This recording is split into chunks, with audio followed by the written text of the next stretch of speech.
आप सभी को जय मसीह की। सबसे पहले मैं आपके लिए प्रार्थना करती हूँ कि परमेश्वर आज के वचन के द्वारा आपसे बात करें और उसके पुत्र के आने के विषय में आपको सचेत करें। आज मैं आपसे बात करना चाहती हूँ हमारे उठाए जाने के विषय में, जिसे अंग्रेजी में रैप्चर कहा जाता है। बहुत सारे लोगों के अंदर इस विषय को लेकर बहुत सारे सवाल होते हैं, जिसका उत्तर आज मैं आपको परमेश्वर के वचन से देना चाहती हूँ। मैं इन 5 सवालों का उत्तर आज आपको देना चाहती हूँ। पहला सवाल, उठाया जाना क्या है? दूसरा सवाल, हम कब उठाए जाएंगे? तीसरा सवाल, कौन से लोग उठाए जाएंगे? चौथा सवाल, हम कहाँ से उठाए जाएंगे? पांचवा सवाल, हम उठाए जाने के कितना करीब है? सबसे पहले हम देखते हैं कि उठाया जाना क्या है। बाइबल कहती है यीशु मसीह हमारे पापों के लिए मारा गया, गाड़ा गया और जी उठा, और जब हम इस बात पर विश्वास करते हैं तब हम परमेश्वर की संतान बन जाते हैं। हम इस विश्वास के कारण धर्मी गिने जाते हैं, और परमेश्वर की संतान होने के नाते हमें यह जानना चाहिए कि हमारा घर यह संसार नहीं है, पर हमारा घर स्वर्ग है, और यीशु बहुत जल्द हमें लेने आएगा ताकि जहां वो है वहां हम भी रहे। यही हमारी एक धन्य आशा है। परमेश्वर ने हमें इसलिए नहीं बुलाया है कि हम उसके क्रोध को देखें, पर इसलिए बुलाया ताकि हम उसके उद्धार को देखें। इससे पहले कि परमेश्वर संसार को जल प्रलय से नाश करे, उसने नूह के जहाज को बचा लिया। इससे पहले कि परमेश्वर सदोम और अमोरा को नाश करे, उसने लूत को बचा लिया। वैसे ही इससे पहले कि परमेश्वर अपना क्रोध इस संसार पर प्रकट करे, वो अपनी कलीसिया को उठा लेगा।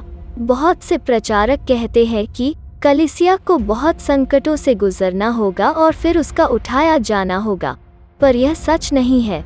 परमेश्वर का क्रोध उन लोगों पर प्रकट होगा जो उसके वचन को नहीं मानते, और उन पर जो उसके सुसमाचार पर विश्वास नहीं करते।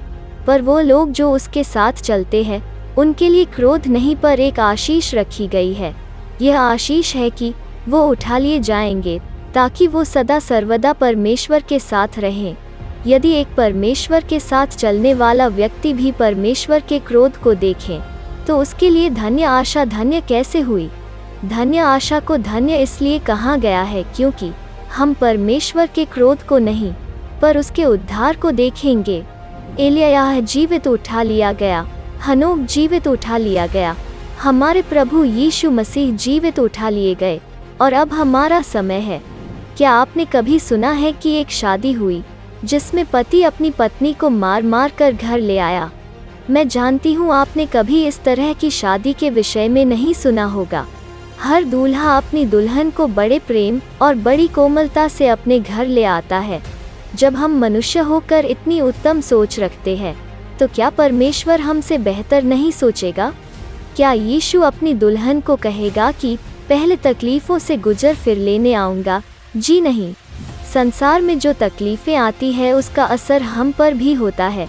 कोरोना से विश्वासी भी मरे हैं, सुनामी आने से विश्वासियों के घर भी पानी में बहे हैं, भूकंप आने से विश्वासियों के घर भी नाश होते हैं, पर यह क्रोध नहीं है। यह वो तकलीफ़ें हैं जिसका सामना हर व्यक्ति करता आया है। पर क्रोध का अर्थ है कलीसिया उठाए जाने के बाद उन लोगों को दंड देना जो उसकी आज्ञा को नहीं मानते थे, और यह परमेश्वर की इच्छा है कि हम उसके साथ चलें ताकि वो हमें उठा ले और हम उसके क्रोध को नहीं पर उद्धार को देखें। अब हम देखते हैं कि हम कब उठाए जाएंगे। यीशु के चेलों ने उससे पूछा, आपका दोबारा आना कब होगा? यीशु ने उनको नहीं कहा कि मैं इस साल या इस तारीख को आऊँगा, क्योंकि यीशु खुद भी नहीं जानता था वो समय कब आएगा। यीशु ने साफ साफ कह दिया कि सिर्फ पिता ही है जो उस दिन को जानता है। यीशु ने उसके आने के विषय में कहा कि उसके आने से पहले नूह के दिन आएंगे, लूत के दिन आएंगे, और अंजीर के पेड़ में पत्ते आना शुरू होंगे। यदि हम यह जानना चाहते हैं कि नूह और लूत के दिनों में क्या होता था, तो हमें नूह और लूत के दिनों के विषय में पढ़ना होगा। क्या होता था नूह के दिनों में? जब नूह इस दुनिया में था, तब लोग खाने पीने में, शादियों में और पौध लगाने में जिसका अर्थ है अपने घर को सजाने में इतने ज़्यादा व्यस्त थे कि वो नूह की चेतावनी पर ध्यान तक नहीं दे रहे थे। आज हम यह सभी बातें अपनी आँखों से देख रहे हैं कि किस तरह लोग आज परमेश्वर के वचन से ज़्यादा अपनी शारीरिक लालसाओं को पूरा करने में व्यस्त है।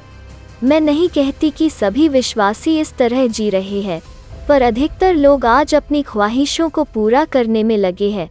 खाना पीना, शादी करना, घर सजाना पाप नहीं है, पर यदि आपका मन इन्हीं बातों में लगा हुआ है तो याद रखें आप बिल्कुल वैसे ही हो जैसे नूह के दिनों के लोग थे। सिर्फ खाना ही सब कुछ नहीं है, पर यह भी जानना ज़रूरी है कि यीशु हमारी जीवन की रोटी है। सिर्फ शादी करना ही सब कुछ नहीं है, पर यह भी याद रखना है कि परमेश्वर के साथ हमारा संबंध सबसे मुख्य बात है। सिर्फ घर बनाना ही सब कुछ नहीं है, पर वो घर साफ रखना भी ज़रूरी है जहाँ परमेश्वर रहता है, जो हम खुद है। यह नूह के दिन थे, इस कारण वो लोग नूह की बातों पर कभी ध्यान नहीं दे पाए। उनका मन इन्हीं बातों में लगा हुआ था और एक दिन जल प्रलय आया और सभी नाश हो गए। यह होता था नूह के दिनों में। अब देखते हैं कि लूत के दिनों में क्या होता था। लूत सदोम और अमोरा में रहता था, जहाँ बहुत व्यभिचार होता था। वे लोग व्यभिचार में इतने लुप्त हो चुके थे कि उनको यह तक नहीं पता चल रहा था कि वो क्या कर रहे हैं। एक दिन लूत के घर स्वर्गदूत आए, जो बहुत ही ज़्यादा खूबसूरत थे। सदोम के लोगों ने लूत से कहा कि हमें वो पुरुष चाहिए ताकि हम उनके साथ व्यभिचार करें। वो लोग इतने अंधे हो चुके थे कि उनको यह तक पता नहीं चल रहा था कि वो अस्वाभाविक व्यभिचार कर रहे हैं। आज हम हर जगह सदोम और अमोरा का माहौल देख रहे हैं। आज की जवान पीढ़ी अश्लील वीडियोस और व्यभिचार के कारण परमेश्वर से दूर हो चुकी है। कुछ लोग किसी को छूते नहीं हैं, पर उनके मन में व्यभिचार के ख्याल चलते रहते हैं। सदोम के लोग बड़े घमंडी थे, वो किसी की बात को नहीं सुनते थे। आज भी लोग एक दूसरे को माफ नहीं करते, कुछ समझाने पर वो बुरा मानते हैं। वो सभी की नज़र में बड़े बनना चाहते हैं। यह होता था लूत के दिनों में। अब हम देखते हैं कि अंजीर के पेड़ में पत्ते आने का क्या अर्थ है। इज़राइल एक ऐसा देश है जिसको परमेश्वर ने अंजीर का पेड़ भी कहा है। इस देश के बहुत सारे दुश्मन हैं और समय समय पर लोगों ने इस देश पर हमले किए हैं, जिसके कारण यहूदी लोग अपना देश छोड़कर अलग अलग देशों में जाकर बस गए। पर अब कुछ सालों से सभी यहूदी अपने देश इज़राइल में लौटना शुरू हो चुके हैं, क्योंकि यह भविष्यवाणी है कि यीशु के आने से पहले अंजीर के पेड़ में पत्ते लगना शुरू होंगे। क्या ही धन्य है हम जो यह सारी बातें अपनी आँखों से पूरी होते देख रहे हैं। मैं आप में से हर एक को कहना चाहती हूँ, यीशु ने कहा था कि उसके आने से पहले यह समय आएगा, और मैंने अपनी आँखों से यह बातें पूरी होते देखी है। मैं जानती हूँ कि आपने भी यह बातें अपनी आँखों से देखी होंगी। यीशु ने अपने आने की तारीख और समय नहीं बताया, पर उसने कहा उसके आने से पहले नूह और लूत के दिन आएंगे।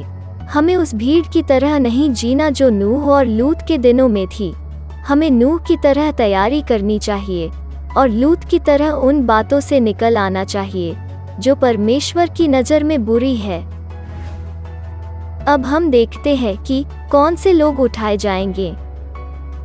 यीशु मसीह ने कहा, उस दिन 10 कुंवारियां होगी, 5 जो समझदार थीं वो उठा ली गई और बाकी 5 जो मूर्ख थी उनको दूल्हा नहीं ले गया। यीशु ने कहा, उस दिन 2 लोग छत पर सोते होंगे, एक ले लिया गया, दूसरा छोड़ दिया गया। उस दिन 2 स्त्रियां चक्की पीस रही थी, एक ले ली गई, दूसरी छोड़ दी गई। कुछ लोगों को लगता है हर व्यक्ति उठाया जाएगा, पर बाइबल इस तरह नहीं कहती। वचन कहता है, हनोक परमेश्वर के साथ चलता था और एक दिन वो लोप हो गया, क्योंकि परमेश्वर ने उसे उठा लिया। हर वो व्यक्ति उठाया जाएगा जो परमेश्वर के साथ चलता है। परमेश्वर के साथ चलना क्या होता है? पौलुस कहता है, जिस वक्त एक व्यक्ति बपतिस्मा लेता है तब से वो इस संसार के लिए मर जाता है। यदि आपके सामने एक मरा हुआ शरीर रखा जाए और आप उसको मारो या उसको गालियां दो, इससे उसको कोई फर्क नहीं पड़ता, क्योंकि उस शरीर में जान नहीं है, परमेश्वर के साथ चलने का अर्थ संसार के लिए मर जाना है। आज संसार के लोग पैसा, ताकत, पद और पराये शरीर के पीछे हो लिए हैं, पर हम जो उसके नाम पर विश्वास करते हैं इस तरह का जीवन नहीं जी सकते, क्योंकि हम संसार के लिए मर चुके हैं और अब परमेश्वर के लिए जीना है। जितना हो सके परमेश्वर के साथ समय बिताए, वचन का अध्ययन करे, प्रार्थना करे, उपवास रखे। इस तरह परमेश्वर को अपना समय दें। जब आप परमेश्वर को अपना समय देंगे तब वो आपको पवित्र आत्मा से भर देगा और वही पवित्र आत्मा आपको संसार के लिए मरने और परमेश्वर के लिए जीने में मदद करेगा। आखिर किस वजह से वो कुंवारियां रह गई? सिर्फ एक वजह से, क्योंकि उनकी मशालें बूझने पर थी, उनके पास तेल नहीं था। बाइबल में तेल पवित्र आत्मा का प्रतीक है। पुराने नियम में नबी अपनी कुप्पी में तेल भरकर एक व्यक्ति पर उंडेलते थे। इस तरह वो एक आदमी का अभिषेक करते थे और उस व्यक्ति को परमेश्वर के काम के लिए अलग कर देते थे। आज परमेश्वर ने हमें पवित्र आत्मा देकर इस संसार से अलग किया है। अब हमें इस संसार की तरह नहीं जीना है, हमें इस तरह जीवन जीना है जिससे परमेश्वर को खुशी मिले। जो लोग परमेश्वर के साथ चलते हैं वही वो लोग हैं जो उठाए जाएंगे। जो परमेश्वर के साथ नहीं चलता वह रह जाएगा और उसे परमेश्वर के क्रोध का सामना करना होगा। आज भी देर नहीं हुई है। हम आज भी परमेश्वर से माफ़ी मांगकर एक नए जीवन की शुरुआत कर सकते हैं। वो आपको ज़रूर माफ़ करेगा और आपको पवित्र आत्मा से भरेगा, क्योंकि वो आपसे प्यार करता है। अब हम देखते हैं कि हम कहाँ से उठाए जाएंगे। बाइबल कहती है कि 3 स्वर्ग है। जिस आसमान को आप देखते हैं वो पहला स्वर्ग है। उसके बाद दूसरा स्वर्ग है अंतरिक्ष, जहाँ पर बहुत बड़े बड़े ग्रह, पृथ्वी और सूर्य, चंद्रमा है। और तीसरा स्वर्ग वो है जो दिखाई नहीं देता, जहाँ परमेश्वर विराजमान है और वहीं से वो राज्य करता है। एक दिन यीशु तीसरे स्वर्ग से पहले स्वर्ग यानी आसमान पर आएगा और अपनी दुल्हन यानी अपनी कलीसिया को उठा ले जाएगा। जब वो आएगा तब संसार को इसका पता नहीं चलेगा, इसलिए उसने कहा वो चोर की तरह आएगा।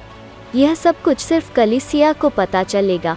हम सभी जो उसके वचन पर चलते हैं एक दिन एक तुरही की आवाज़ को सुनेंगे और पलक झपकते ही हम बदल जाएंगे।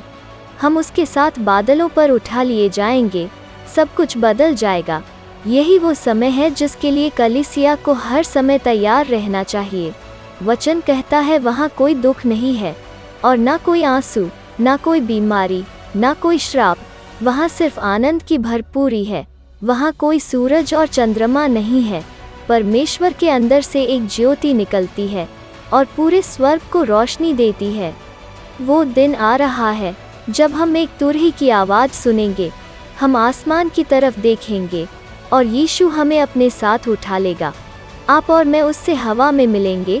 तब वो वचन पूरा हो जाएगा कि जय ने मृत्यु को निगल लिया। उसके बाद हम उस विवाह में होंगे जिसके लिए हमने हर दिन अपने आप को पवित्रता से सजाया था। यहूदी शादी में दूल्हा और दुल्हन अपनी शादी के समय में 2 प्यालों में दाखस लेते हैं और फिर उसे एक ही प्याले में डालकर पीते हैं। यह दाखस उनके बीच की एक वाचा है जो दर्शाई जाती है कि अब हम एक है। और उसके कुछ समय बाद दूल्हा अपनी दुल्हन को अपने घर ले जाता है। यीशु ने मरने से एक रात पहले अपने चेलों के साथ दाखस ली थी जो एक वाचा का प्रतीक था, और अब वो पिता के पास हमारे लिए घर तैयार करने गया है और अब वो जल्द आने वाला है अपनी दुल्हन को लेने। अब हम देखते हैं कि हम उठाए जाने के कितना करीब है। यदि आप यह जानना चाहते हैं कि आप उठाए जाने के कितना करीब है, तो मैं सिर्फ एक ही उदाहरण देना चाहती हूँ जिससे आप जान लेंगे कि आप उठाए जाने के कितना करीब है। सिर्फ एक काम करें, पलक को झपके ज़रा देखिए इसमें कितना समय लगा। 1 मिनट, 1 सेकंड या उससे भी कम। शायद समय जानना भी कठिन होगा। बाइबल कहती है पलक झपकते ही सब कुछ बदल जाएगा और हम उठा लिए जाएंगे। यीशु ने कहा उसके आने से पहले सुनामी आएगी, बड़े बड़े भूकंप आएंगे, राज्य पर राज्य चढ़ाई करेंगे, महामारी फैलेंगी, यह सभी बातें हमने अपनी आँखों से देख ली है। यीशु ने कहा, जब यह सब कुछ हो, उस समय अपनी आँखें आकाश की ओर लगाना, क्योंकि तुम्हारा छुटकारा निकट होगा। याद रखें, परमेश्वर ने यह तकलीफें हमारे लिए नहीं ठहराई है, पर उसने हमें यह सब एक चिन्ह के तौर पर ठहराया है, ताकि हम यह जान पाए कि वो आ रहा है और हम तैयार रहे। कुछ लोग कहते हैं कि कलीसिया को सताव से गुजरना होगा, पर याद रखें, सताव तो तब से ही है जब से कलीसिया बनी थी। यीशु के सभी चेले उसके लिए शहीद हुए थे। किसी को तलवार से मारा गया, तो किसी को जला दिया गया, तो किसी को क्रूस पर चढ़ा दिया गया। हर सदी में सच्चे विश्वासियों को सताया गया है। प्रभु के आने का मुख्य चिन्ह सताव नहीं था, पर वो बातें थी जिसका ऊपर मैंने आपसे जिक्र किया है। अब ऐसी कोई बात नहीं है जो पूरी नहीं हुई है।